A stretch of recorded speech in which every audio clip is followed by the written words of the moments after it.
Désolé, monsieur le président. C'est l'heure. Il faut vous réveiller.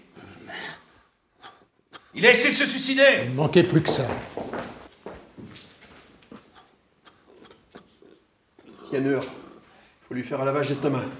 En tant qu'avocat, j'affirme qu'il faut surseoir à cette exécution. Vous n'avez tout de même pas le fusil inconscient. Non, certainement pas. Non, le général de Gaulle tient à ce qu'il soit fusillé debout, contre un poteau d'exécution, comme un traître. Faut le réanimer par tous les moyens. Cet homme, que le général de Gaulle tient absolument à faire fusiller comme un traître, et qui vient de tenter d'échapper par le suicide à son exécution, c'est Pierre Laval, ancien président du conseil du maréchal Pétain pendant l'occupation allemande. Pierre Laval, le plus connu et le plus détesté des hommes politiques de la collaboration. Pourquoi donc, au moment même où le général de Gaulle mettait en œuvre la réconciliation nationale, pourquoi donc la mort de Pierre Laval représentait-elle un si grand enjeu ?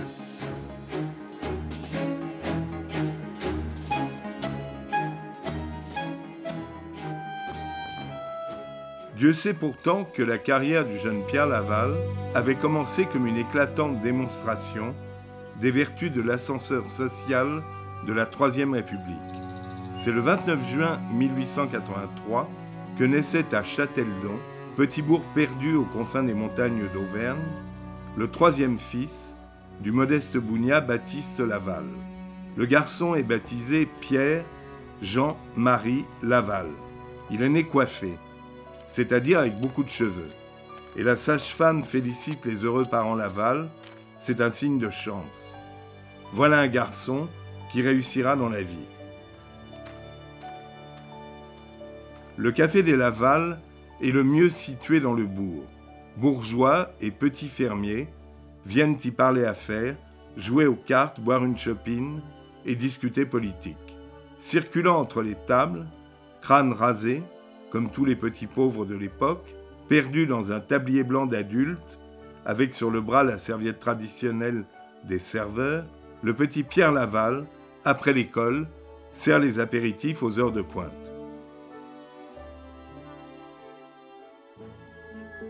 « 50 ans plus tard, il est devenu riche, adulé, l'homme le plus puissant et le plus redouté de la France occupée. Pour arriver à ces sommets, Laval a travaillé, beaucoup travaillé. Boursier pendant ses années de lycée, puis pion pour financer ses études de droit, il devient avocat en 1908 et s'inscrit aussitôt au barreau de Paris. Socialiste dans l'âme, il se spécialise dans la défense des équarrisseurs de la Villette, des enfants exploités ou maltraités, des syndicalistes ouvriers, voire des anarchistes. Sa clientèle se recrute surtout dans les milieux misérables du nord de Paris, Pantin, Aubervilliers, Saint-Denis, La Courneuve. Ses clients ne l'appellent pas maître, mais Pedro ou Pierrot. Au moment où éclate le conflit en août 1914, il s'affirme profondément pacifiste et ne craint pas d'affirmer avec Anatole France « On croit mourir pour la patrie, on meurt pour des marchands de canons ». Pendant l'interminable guerre de 14-18, les hivers sans charbon et les printemps sans victoire font monter une rumeur sourde en faveur de la paix. Le 11 novembre 1918, le clairon de l'armistice annonce enfin aux combattants la fin d'une tuerie qui a saigné l'Europe à blanc. L'Allemagne capitule sans condition, mais la facture de la victoire est lourde. Un combattant français sur 5 est mort au feu. 1 400 000 soldats ne reviendront jamais, parmi lesquels près de 400 000 classés, portés disparus, qui n'auront même pas de sépulture. Le jour du défilé de la victoire, les gueules cassées et les grands mutilés auront l'honneur de prendre la tête des troupes qui remontent les Champs-Élysées. Ils sont près d'1 million à avoir perdu une jambe, un bras ou un visage. pour tous ces gazés, ces invalides, ces hommes sans nez, sans mâchoire, il n'y a plus d'avenir. Le lendemain du 11 novembre 1918, commence une campagne électorale hors norme. Pour Laval, comme pour les plus pacifistes des socialistes, toute la campagne est axée sur la guerre à la guerre. Et c'est triomphalement qu'il est élu à la mairie d'Aubervilliers. Il en restera maire jusqu'en 1944 et n'oubliera jamais que c'est à cette banlieue déshéritée qu'il doit tout. Il multiplie les actions sociales, passant d'une inauguration d'immeubles à bon marché à une séance de médailles pour infirmières méritantes ou même à un concours du plus beau bébé de la commune. Il est omniprésent, aussi bien à Aubervilliers qu'à la Chambre des députés. Parallèlement, il acquiert à bon compte des journaux comme Le Populaire, voire Populiste, Moniteur du Puy-de-Dôme, et même des stations de radio. Et c'est grâce à l'efficacité de ce réseau de communication qu'il devient président du Conseil en 1930. Il a rompu avec la gauche de sa jeunesse, mais reste profondément et sincèrement pacifiste. Tant que je serai là, affirme-t-il, il n'y aura pas la guerre, je vous le promets.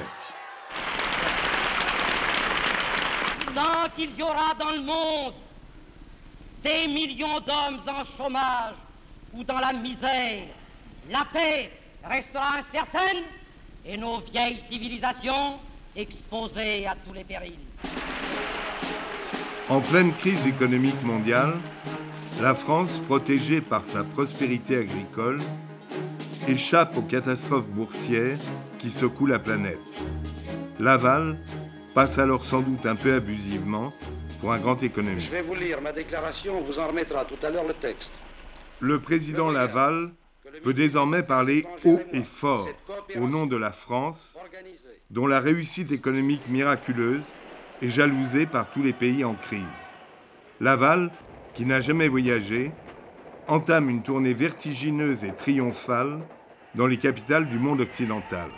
D'abord Berlin, où Laval réussit à faire acclamer par la foule, pour la première fois depuis la guerre, le drapeau français. Rome ensuite, où Laval est accueilli successivement par le pape Pie XI, puis par Mussolini, avec lequel il signe un traité d'alliance franco-italienne. En allant à New York discuter avec le président américain Hoover la situation économique mondiale, Laval réussissait l'exploit de traiter d'égal à égal avec le géant américain. Je suis heureux d'adresser mon salut le plus cordial au peuple américain. Une grande et vive amitié unit nos deux pays. Les gouvernements doivent travailler à vaincre la misère et à rétablir la prospérité. Ils doivent se consacrer sans répit à consolider la paix. En emmenant avec lui sa fille Josée, il inaugurait aussi une nouvelle forme d'humanisation, voire de pipolisation, du monde de la politique. Tell us about your arrival in America, Miss Laval. I'm very pleased to be in America. New York is an extraordinary city. Washington is very pretty too. They are very different, but I like them both. And I think that Washington looks very much like Paris. Sa popularité est immense. Et on associe à cette popularité sa fille Josée, qu'il a pris l'habitude d'emmener dans tous ses voyages. Au bal des Petits Lits Blancs, autre grande manifestation de l'hiver 1932, c'est plutôt gentiment qu'un sketch de Gaby Morley moque la relation fusionnelle de Laval et de sa fille. Vous doit se résigner à tenir ce qu'elle a signé. Est-ce qu'elle payera? Demandez à papa. Est-ce qu'elle voudra? Demandez à papa. C'est pas moi qu'il faut qu'on interroge. C'est mon père, il est là, dans une loge. Est-ce que t'entendras? Demandez à papa. En 1935, le mariage de José Laval avec le comte René de Chambrun, descendant du marquis de Lafayette et à ce titre citoyen américain, est un des grands événements de la saison parisienne. Ambassadeurs en habit, dignitaires de tout pays, se pressent sur le parvis de l'église Sainte-Clotilde pour célébrer le bonheur de la fille de Laval. Mais la crise économique a rattrapé la France et Laval a dû quitter la présidence du Conseil. Au sein de gouvernements qui se succèdent à un rythme accéléré, Il est passé du ministère de l'Agriculture à celui des colonies, puis à celui du Travail, avant d'être nommé ministre des Affaires étrangères. Toute son action au Quai d'Orsay n'aura alors qu'un but, préserver la paix par tous les moyens, au moment où grondent de l'autre côté du Rhin les orages du national-socialisme. La Société des Nations est née de la souffrance des hommes. Elle a été édifiée sur les ruines et conçue pour empêcher le retour de la guerre. Je parle au nom d'un pays qui ne redoute pas la guerre, mais qui la hait. D'un pays animé d'une farouche volonté de paix. Préserver la paix par tous les moyens, même au prix d'alliance avec le diable. Pour contrer Hitler, Laval se rend en avril 1935 à Stresa, où il signe un traité d'alliance avec Mussolini, le maître de l'Italie fasciste. Les représentants de la France, de l'Angleterre et de l'Italie ont affirmé leur complet accord pour s'opposer à toute répudiation des traités et collaborer au maintien de la paix. Avant de quitter Stresa, je veux dire notre espoir ardent de voir la paix, si difficile à construire, devenir bientôt une réalité vivante. Aussitôt après, anticipant habilement le renversement des alliances européennes, Laval rencontre Joseph Staline à Moscou et jette avec le maître du Kremlin les bases d'une toute nouvelle et prudente amitié franco-soviétique. Surfant sur une vague de popularité sans précédent, Laval redevient président du Conseil en juin 1935. Mais très vite, l'affaire d'Éthiopie vient affaiblir ses positions. Contrairement aux engagements pris par Mussolini à Stresa, les troupes italiennes ont franchi la frontière d'Érythrée et menacent Addis Abeba.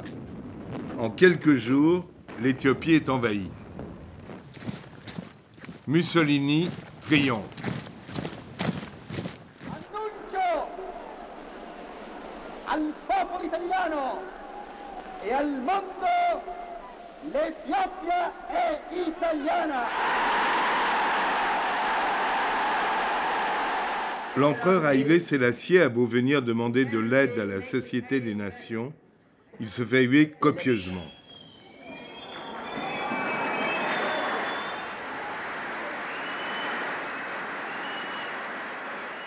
L'Assemblée ne condamne l'agression italienne que par des recommandations polies. Et si Laval s'associe en termes mesurés à cette condamnation, son discours est avant tout un discours pacifiste, tout sauf la guerre. Nous sommes tous d'accord pour servir la cause de la paix. We are all at one in trying to serve the cause of peace. Nous sommes tous d'accord pour servir la paix. Mais la crise économique s'est encore aggravée et la popularité de Laval s'effondre. De toutes parts, on réclame sa démission. Et en janvier 1936, à la veille des élections, il est contraint à abandonner le pouvoir.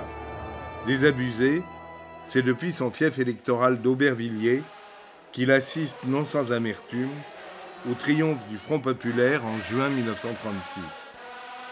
Bien qu'écarté du pouvoir par Léon Blum et par les socialistes, il affecte d'être parfaitement heureux entre Châteldon et Aubervilliers.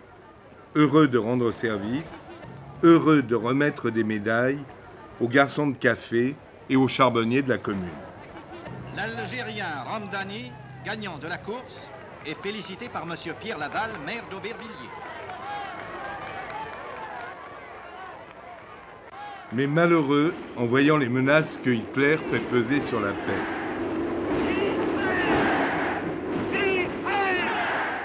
On est au début de l'été, un été qui s'annonce magnifique. Dans l'ensemble, les Français ne se rendent pas compte de la gravité de la situation et écoutent avec ravissement Maurice Chevalier leur chanter « Tout ça fait d'excellents Français ». Le colonel était de l'action française. Le commandant était un modéré. Le capitaine était pour le diocèse. Et le lieutenant, ou le tête du curé. Et tout ça, d'excellents Français, d'excellents soldats qui marchent au pas, lèvent la douce d'un camp, quel que soit leur sort, ils désirent tous désormais qu'on nous foute une bonne fois la paix. La France déclare la guerre à l'Allemagne le 3 septembre 1939. Laval, las de jouer les Cassandres, assiste désabusé à la débâcle. En quelques semaines, l'armée française s'est littéralement écroulée, pratiquement sans combattre. Sur toutes les routes de France, c'est l'exode. Des centaines de milliers de civils terrorisés fuient vers le sud. Paris est déclarée ville ouverte et les troupes allemandes y entrent triomphalement le 14 juin 1940.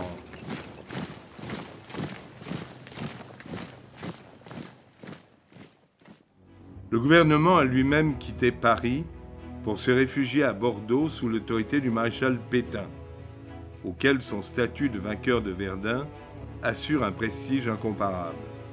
Dans l'ombre de Pétain, Laval manœuvre avec habileté pour redevenir ministre d'État et abattre en quelques semaines les derniers remparts de la République.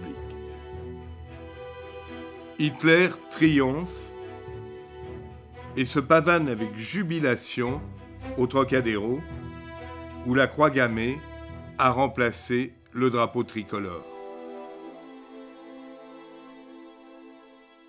Dans une France désormais coupée par une ligne de démarcation en deux zones, la zone occupée au nord de la Loire et la zone libre au sud, Laval milite pour que le gouvernement s'installe au centre du pays, à Clermont-Ferrand. En fait, c'est un peu par hasard que Pétain choisira Vichy, ville d'eau un peu endormie, comme siège du nouveau gouvernement français. Les deux assemblées réunies, Chambre des députés et Sénat, accorde les pleins pouvoirs au maréchal Pétain, qui désigne aussitôt Laval comme son dauphin. Pour Laval, c'est l'heure de la revanche. Écarté du pouvoir en 1936 par le Front populaire, il était prêt à toutes les concessions pour y revenir, y compris servir l'occupant dans l'ombre du maréchal. Dans ce royaume d'opérette, qui est devenu la vieille cité thermale de Vichy, les ministères s'installent l'un après l'autre dans les hôtels autrefois dévolus aux curistes.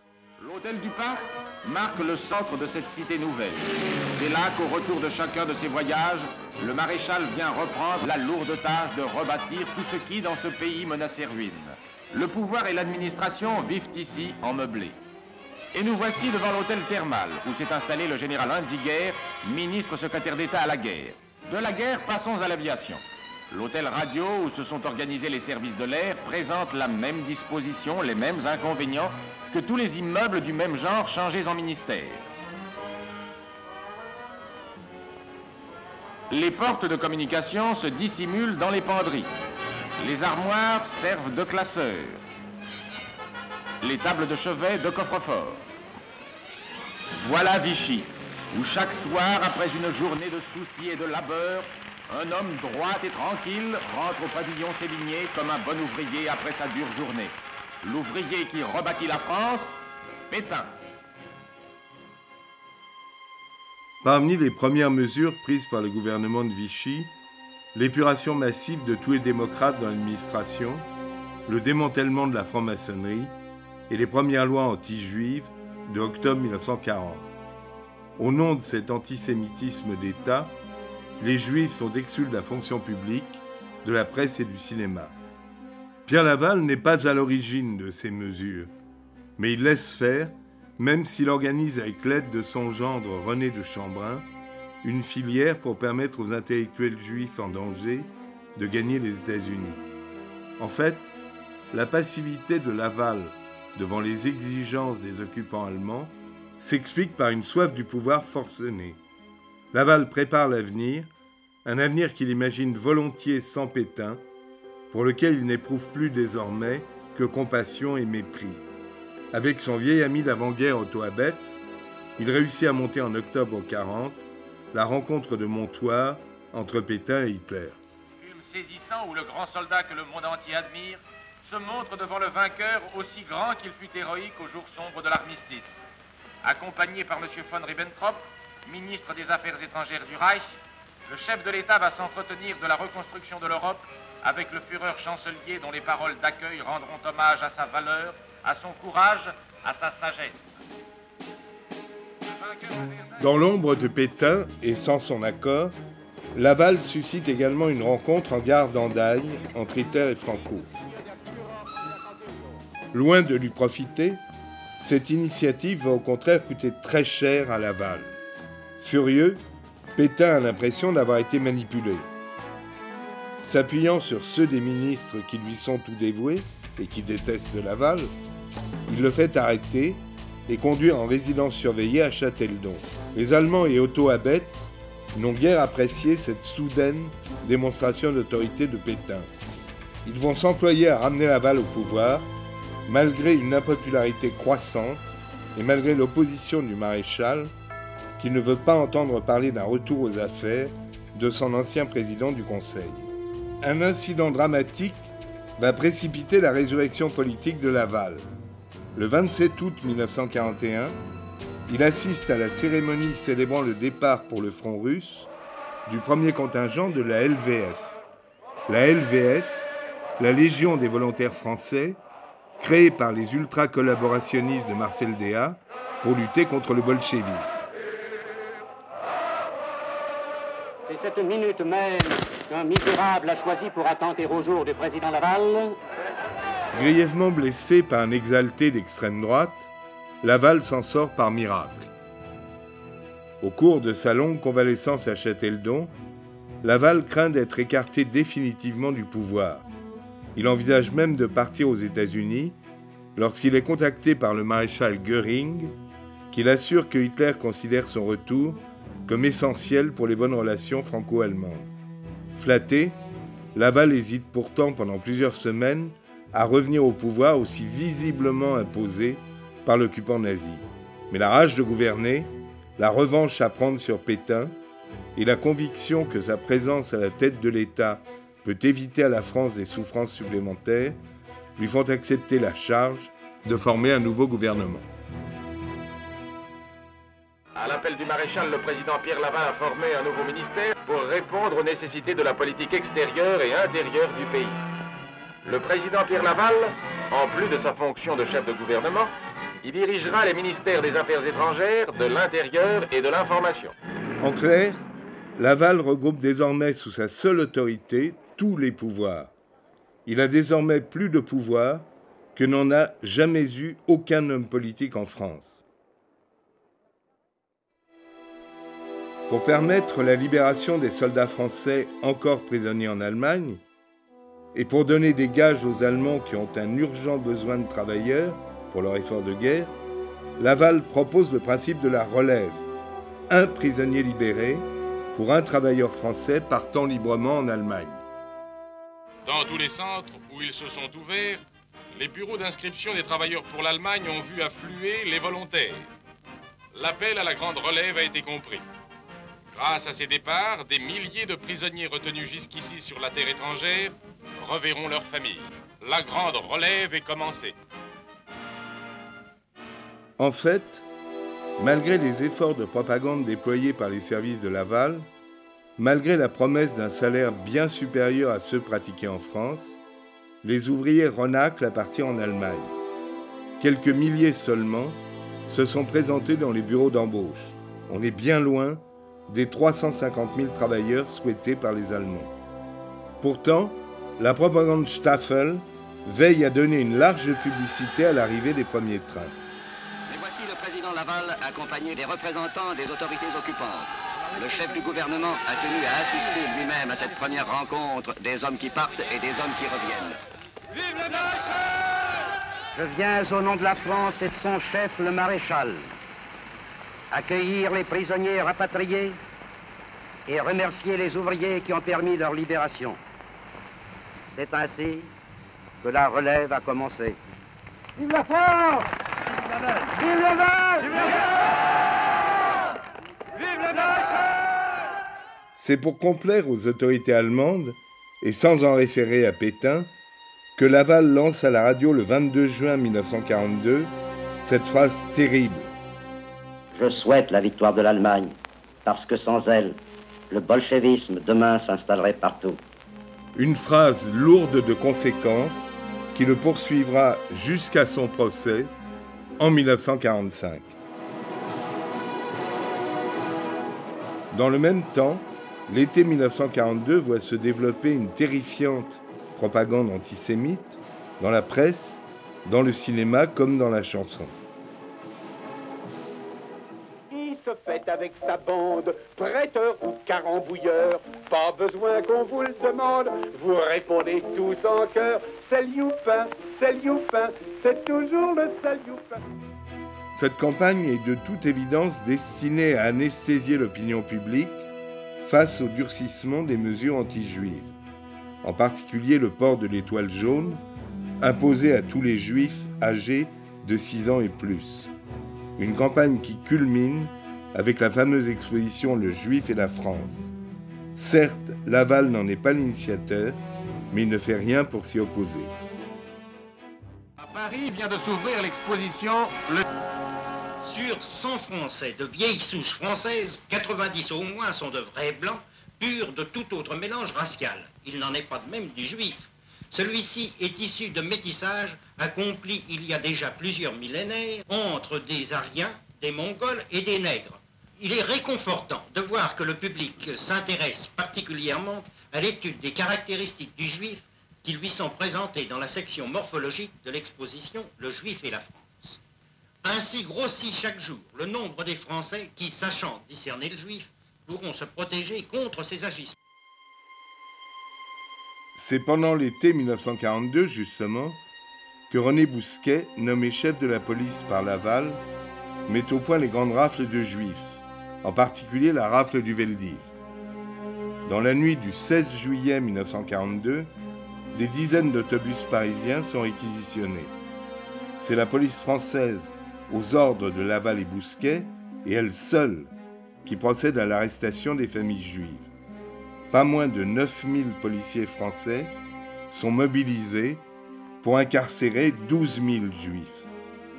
Après un bref séjour au Vélodrome d'hiver, les juifs arrêtés sont conduits à Drancy, une cité HLM en construction, où ils sont parqués dans des conditions inhumaines sous la surveillance de gendarmes français.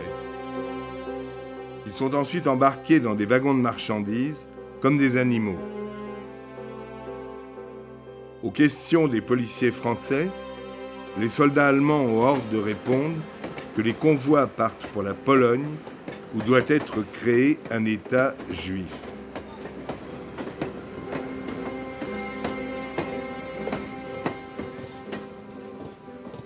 Difficile à croire. Pourtant, Laval et Bousquet se contentent de cette réponse qui doit leur épargner bien des troubles de conscience. Peu à peu, Laval est amené à céder sur tous les plans face à des autorités allemandes de plus en plus exigeantes. Il va même aller bien au-delà de la demande nazie en proposant de déporter désormais aussi les enfants de moins de 16 ans. Cynisme ou inconscience, Laval va jusqu'à affirmer que c'est une décision humanitaire pour ne pas séparer les enfants de leurs parents. Mais ces concessions ne réussissent pas à masquer l'échec à peu près total de la relève. Les autorités allemandes en arrivent à imposer en septembre 1942 le STO, service du travail obligatoire. Et c'est dans des trains gardés jusqu'au dernier moment par les gendarmes que l'on embarque pour l'Allemagne les travailleurs réquisitionnés. L'image de Laval se dégrade encore à la fin de l'année 1942, à cause du STO, à cause de la déportation des Juifs, qui choque de plus en plus de Français, à cause de la pénurie alimentaire, à cause du développement du marché noir, Laval est de plus en plus détesté. Les murs se couvrent d'inscriptions qui le traitent de collabo, de menteur et d'assassin. Parallèlement, la résistance se développe. Puissamment soutenue par les communistes qui, depuis la rupture du pacte germano-soviétique, sont devenus le fer de lance de la lutte contre l'occupant, sabotage spectaculaire de trains allemands,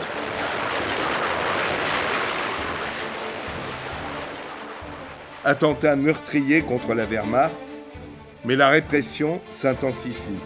Rafles, perquisitions, arrestations massives ne laissent aucun répit aux combattants de l'ombre, souvent extrêmement jeunes.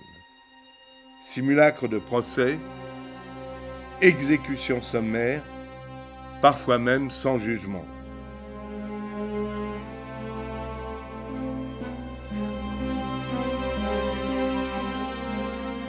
En janvier 1943, Laval intensifie encore la répression contre la résistance avec la création de la milice pour remplacer une police en laquelle il n'a plus confiance. Miliciens, debout! La milice, aux côtés de la Gestapo, va multiplier les exactions. Et Laval, l'ancien socialiste, l'éternel pacifiste, en est réduit à passer en revue les baroudeurs fascistes en chemise noire, parfois même à couvrir leurs crimes. Se sentant de plus en plus impopulaire, Laval lance en 1943 un appel pathétique à la compréhension des Français. Tout mon effort est uniquement inspiré par le souci que j'ai de défendre mon pays. Mais dans ma tâche ingrate, difficile, redoutable, j'ai besoin de votre compréhension et de votre concours. L'Allemagne, elle, vient de faire un effort de compréhension. Si les Français me comprenaient mieux et voulaient m'aider, je suis sûr que je pourrais leur apporter d'autres soulagements et de nouvelles raisons d'espérer. L'effort de compréhension des Allemands dont se félicite Laval, c'est la suppression de la ligne de démarcation. Il s'agit d'un assouplissement très large de la ligne de démarcation qui subsistera en tant que ligne de partage entre les deux zones, mais qui disparaît en tant qu'elle constituait une entrave à la liberté de circulation. Désormais, plus d'Ausweis, plus de formalités, une simple carte d'identité. En fait, la fin de la ligne de démarcation va surtout signifier la fin de la zone libre. Désormais, les Allemands occupent la totalité de la France et les Panzers font leur entrée dans Marseille. J'ai fait cette politique pour atténuer pour notre pays les conséquences de notre malheur. Et j'ai fait cette politique parce que j'ai le sentiment qu'un continent est en train de s'organiser et que la France doit s'intégrer librement dans la nouvelle Europe. Ayant obtenu une rencontre avec Hitler en Bavière, Laval se rend vite compte que dans le projet nazi de Nouvelle Europe, la France n'est plus que quantité négligeable. Il revient extrêmement déçu de son entretien avec le Führer. Obsédé par le maintien de l'ordre et inquiet des progrès spectaculaires de la résistance, Hitler exige la révocation de Bousquet à la tête de la police unifiée et son remplacement par Darnan, chef de la milice. Au printemps 1944, pour la première fois, Paris est bombardé par l'aviation alliée. Plus de 100 points de chute sur Paris, parmi lesquels rue du Cherche-Midi, rue de Vaugirard, avenue du Maine, rue Croix-Nivert, place Ballard, quai de Javel, boulevard Murat, rue Michel-Ange, rue Chardon-Lagache, avenue de Versailles. De nombreux foyers parisiens sont en deuil, plus de 100 morts, 225 blessés, tel est le bilan. Laval doute désormais de la victoire allemande. Mais il est trop tard, bien trop tard, pour faire machine arrière. Au mois d'avril 1944, il doit même accompagner le maréchal tout au long de son voyage triomphal à Paris.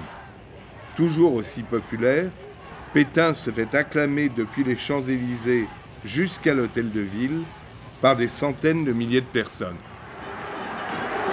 Ayant à ses côtés le président Laval, notre chef, avec sa coutumière simplicité, va parler au peuple de Paris.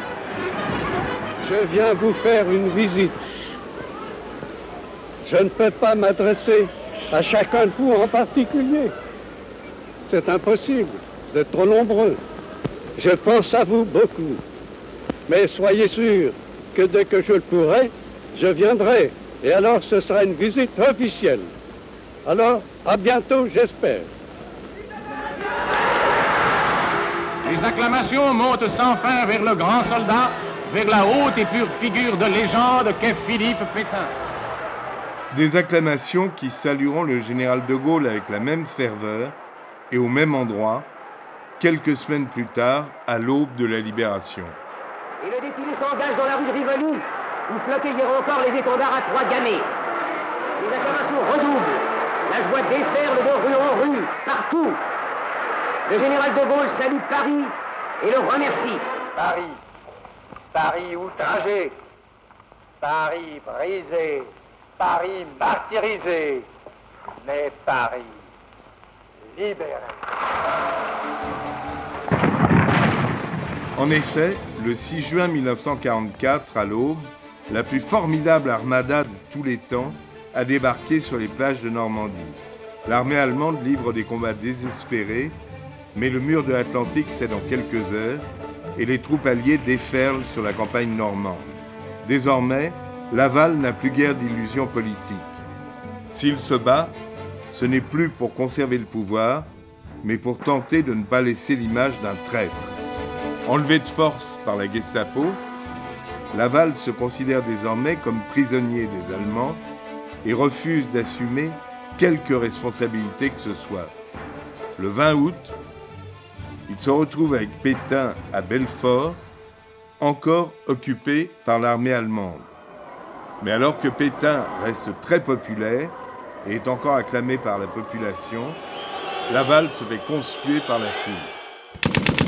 Dans les jours qui suivent, tandis que se livrent les derniers combats pour la libération de Paris, et malgré leurs protestations, Pétain et Laval sont transférés en Allemagne. Le 8 septembre, on les installe à Sigmaringen. Le château des Hohenzollern est une énorme pâtisserie, sans âge et sans style. Hérissée de tourelles improbables, de gargouilles et de corniches qu'on croirait surgies d'un dessin animé de Walt Disney.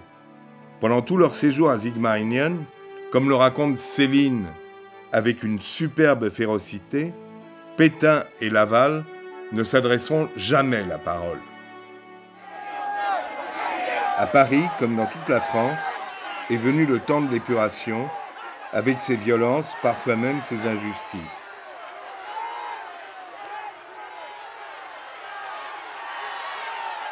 Un peu partout, on pourchasse et on arrête les individus suspectés de collaboration. Les exécutions sommaires se multiplient. Les femmes, soupçonnées à tort ou à raison de collaboration horizontale, c'est-à-dire d'avoir eu des relations avec les Allemands, sont battues, humiliées, tondues, caillassées.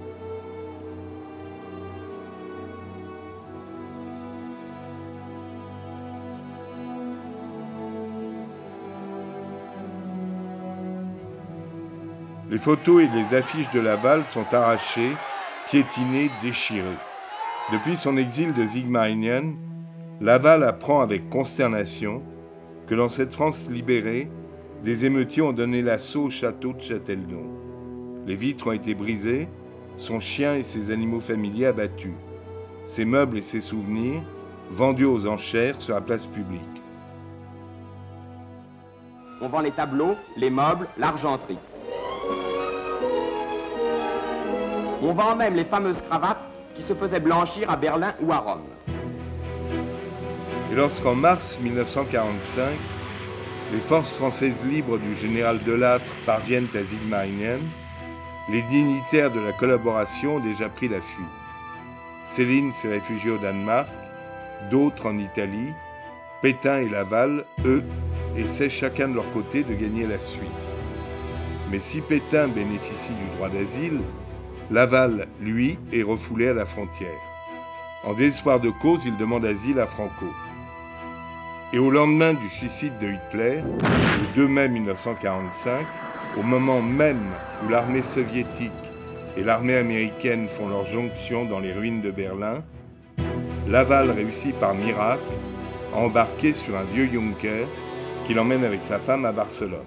Contrairement à toutes les promesses qui lui avaient été faites au temps de sa splendeur, trahi par ces Espagnols qu'il considérait pourtant comme des amis sûrs, Laval est immédiatement incarcéré avec sa femme à la forteresse de Montjuïr. Il allait y rester plusieurs mois, apprenant avec rage que Pétain était rentré en France. Et voici que Pétain entre dans la salle de la première chambre. Trop petite salle pour un si grand procès. Pour ce procès où l'homme qui ose encore se dire chef de l'État va répondre des années pendant lesquelles la France a été occupée aussi par lui. Le premier président Mongibaud ouvre les débats par les questions rituelles et l'accusé répond « Pétain, Philippe, maréchal de France ». De sa prison en Espagne, Pierre Laval entendait mal à la radio les comptes rendus du procès Pétain. Mais Pierre Laval était, je crois, ulcéré, c'était un de ses mots, un des mots qu'il affectionnait, il était ulcéré de ne pas pouvoir lui aussi se justifier. Il était désolé de voir le maréchal Pétain rendre des comptes, voir les avocats du maréchal Pétain parler et surtout construire la défense du maréchal Pétain contre lui, Pierre Laval. Dans sa prison espagnole de Montjuïr, Laval est en proie au doute. Trahi par Franco, doit-il accepter de se réfugier en Irlande, pays neutre par excellence, ou doit-il rentrer en France pour se justifier, comme est en train de le faire le maréchal Pétain? Il semble même qu'il ait songé à se suicider. En partie sous l'influence de sa femme, Laval choisit de rentrer en France. Dès lors, tout va très vite. Le Junker allemand qui l'avait amené à Barcelone le ramène en Autriche en zone américaine. Le général Copland, pressé de se débarrasser de ce colis encombrant, le livre aux autorités françaises. Aussitôt, De Gaulle exige que Laval soit rapatrié, mais dans un avion français. C'est donc dans un Beechcraft de l'US Air Force, hâtivement repeint aux couleurs françaises, que Laval et sa femme atterrissent au Bourget le 2 août 1945. Il est immédiatement incarcéré à la prison de Fresnes et, dès le lendemain, conduit au palais de justice de Paris. Et c'est un Laval décharné, flottant dans un costume devenu trop grand pour lui, qui entre au tribunal. Et voici dans la même salle un autre gibier de choix. Pierre Laval a oublié dans tous les sens d'être un innocent. Laval dut vite se rendre à l'évidence, symbole de la collaboration la plus active, il était bien l'homme le plus haï de France. Laval, l'avocat des mauvaises causes, va plaider le dossier Pétain. Le procès Pétain, dit-il, c'est un peu le mien, et c'est le sien, en effet. Pétain, Laval, les deux noms sont liés, liés par l'assassinat de la République, liés par Toulon, par la déportation, les cours martiales, liés par Buchenwald et Dachau, liés par la mort des patriotes, liés par les fameux mots qui ont fait la gloire misérable de Vichy, je souhaite la victoire de l'Allemagne. Les jurés ont parlé. Oui, Pétain est coupable. Oui, Pétain mérite la mort. À cause de son grand âge et de son passé de vainqueur de Verdun, De Gaulle devait gracier Pétain. Mais il lui fallait maintenant régler le cas Laval. Et rapidement, car se profilait déjà à l'horizon l'échéance des élections du 21 octobre 1945. Des élections capitales pour les gaullistes, chargés de l'épuration et soucieux d'afficher une fermeté au moins égale à celle des communistes dans la répression des traîtres. L'instruction du procès Laval, confiée au juge Béteille, prévoyait au moins 4 semaines d'interrogatoire menées au fort de Montrouge. C'est une instruction qui était absolument escamotée, puisque les archives de Vichy n'avaient même pas été entièrement dépouillées. Monsieur Béteille avait prévu 25 interrogations, 25 interrogatoires. Il y en a eu 5, en tout et pour tout. Malgré les protestations de Laval et de ses 3 avocats commis d'office, l'instruction est close le 23 septembre. Le magistrat instructeur, le juge Béteille, est parti en vacances en emportant les clés de son coffre. Les avocats de Laval n'auront jamais accès aux pièces mises sous scellé, et c'est dans un palais de justice en état de siège que s'ouvre le 5 octobre 1945 le procès de Laval. Fenêtre obstruée, garde en armes sur les toits, dans les cours et les couloirs. Il faut montrer patte blanche pour accéder à la salle d'audience.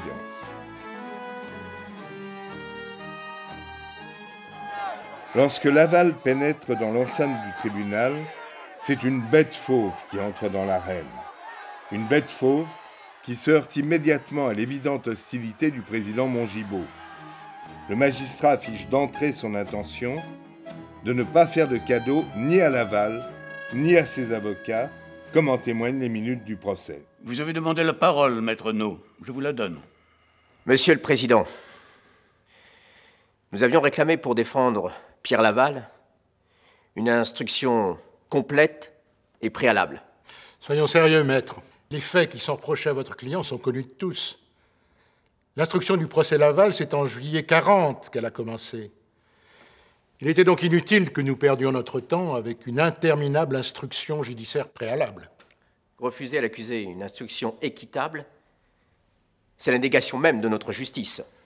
Nous avons donc pris la décision de renoncer à plaider.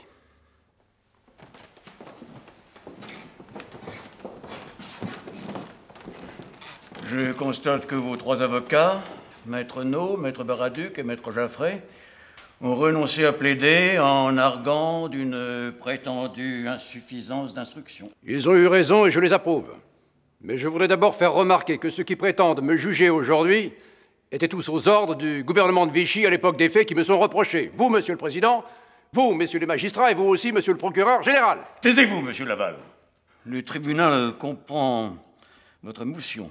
Mais je vous somme de mesurer vos propos. Nous sommes ici pour analyser les circonstances de votre collaboration avec les Allemands. Monsieur le Président, je vous rappelle qu'il y avait en France, durant ces années sombres, des gens que je n'avais pas appelés, mais que d'autres, par leur folie, par leur maladresse ou leur inexpérience, avaient amenés au pouvoir. Ce sont les Allemands. Aujourd'hui, ils n'y sont plus, les Français sont libres. Mais si vous me traitez comme les Allemands traitaient les Français pendant l'occupation, alors qu'avez-vous à me reprocher ? C'est pourtant bien vous, monsieur Laval, qui proclamiez à la radio le 22 juin 1942 « Je souhaite la victoire de l'Allemagne ». Ayez au moins l'honnêteté, monsieur le Président, de citer mes propos intégralement. J'ai bien dit en effet que je souhaitais la victoire de l'Allemagne, mais en ajoutant ceci. Car sans elle, le bolchevisme partout demain s'installera en Europe. C'est le propre des hommes de gouvernement de ne pas craindre l'impopularité quand ils pensent qu'à ce prix, il peut être plus utile à leur pays. Mais vous avez tout de même souhaité publiquement la victoire de l'Allemagne nazie. Ce que je voulais dire par cette phrase peut-être imprudente, c'est qu'il me semblait que la France avait une chance de survivre avec l'Allemagne alors qu'il n'y en avait aucune si l'Europe tout entière était sous la domination bolchevique. Et grâce à cette phrase, monsieur le Président, oui, grâce à cette phrase, j'ai pu obtenir des apaisements inespérés de la part des Allemands, comme la libération des prisonniers, par exemple. Ou comme la déportation massive des Juifs en 1942. Vous considérez sans doute la rafle du Veldiv comme un apaisement inespéré. Vous savez très bien, monsieur le Président, que pour ces événements tragiques de 1942, j'ai été mis devant le fait accompli. J'ai protesté avec véhémence auprès du général Auberg, qui m'a assuré qu'il ne pouvait rien faire. C'était une décision prise personnellement par Hitler. J'ai essayé de savoir où les Allemands conduisaient les convois de Juifs. La réponse était invariable. En Pologne, où nous voulons créer un État juif. Et vous vous êtes satisfait de cette réponse? Oh, je crois que je n'ai pas été le seul.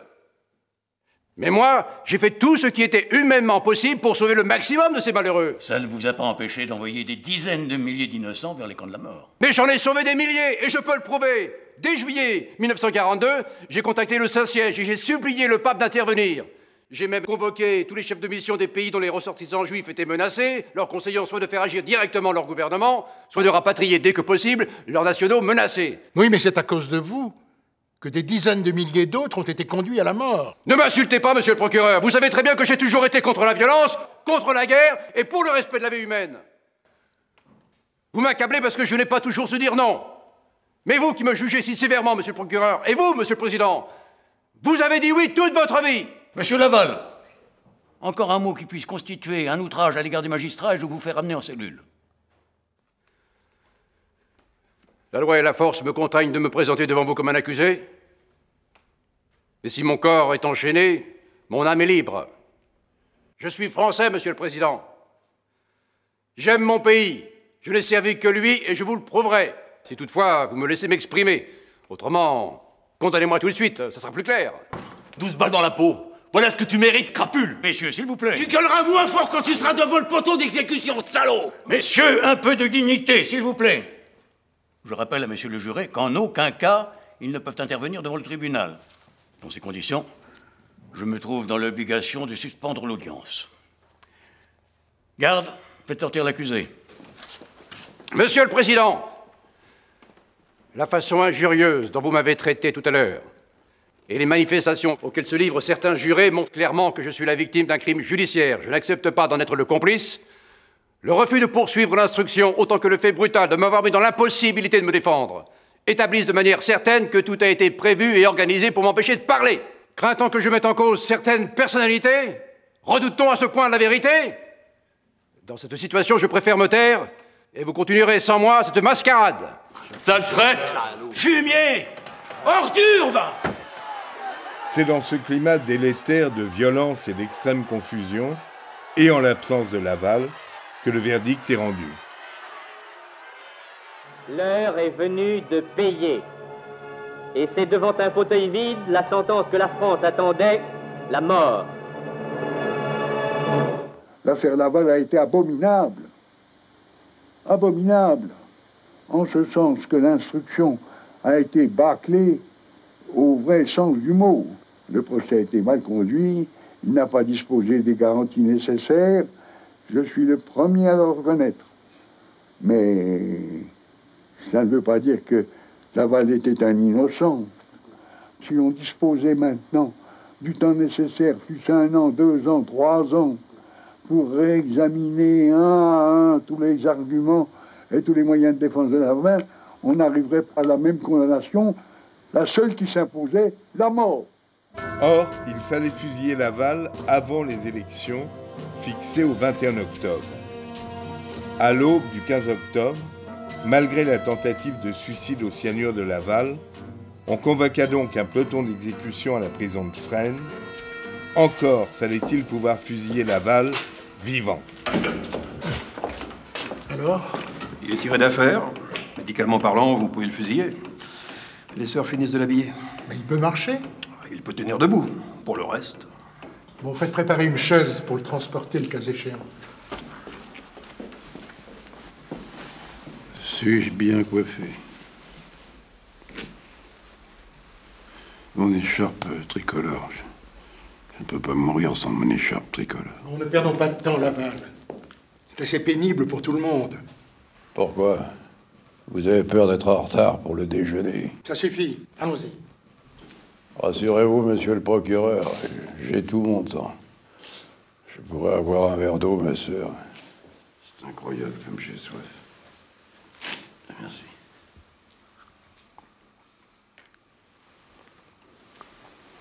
Bon, allons-y, mes amis. Sinon, le procureur Mornay va encore s'énerver pour son déjeuner.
Un président du Conseil meurt debout.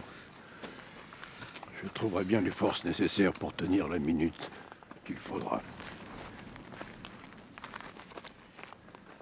Je voudrais commander moi-même le peloton d'exécution. C'est impossible, Monsieur le Président. Et pourquoi donc? On l'a bien fait pour ce pauvre Pucheux à Alger. Un ordre militaire est nécessaire pour que tous les soldats tirent en même temps. Comme ça, vous ne souffrirez pas. C'est vous qui le dites.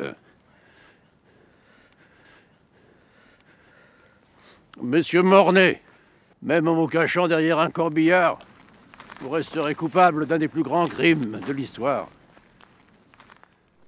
Je meurs pour avoir trop aimé mon pays.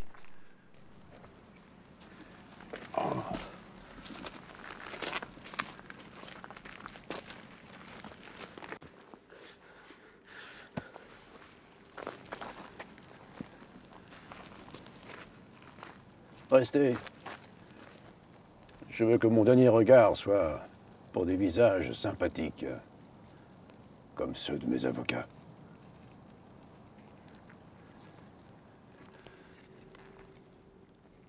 Soldats, soyez conscients que le pouvoir politique fait de vous des assassins. Mais je ne vous en veux pas.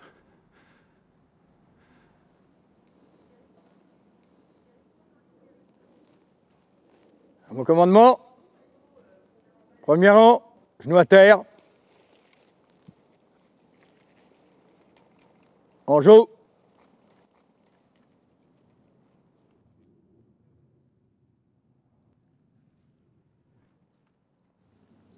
Feu! L'arme au pied.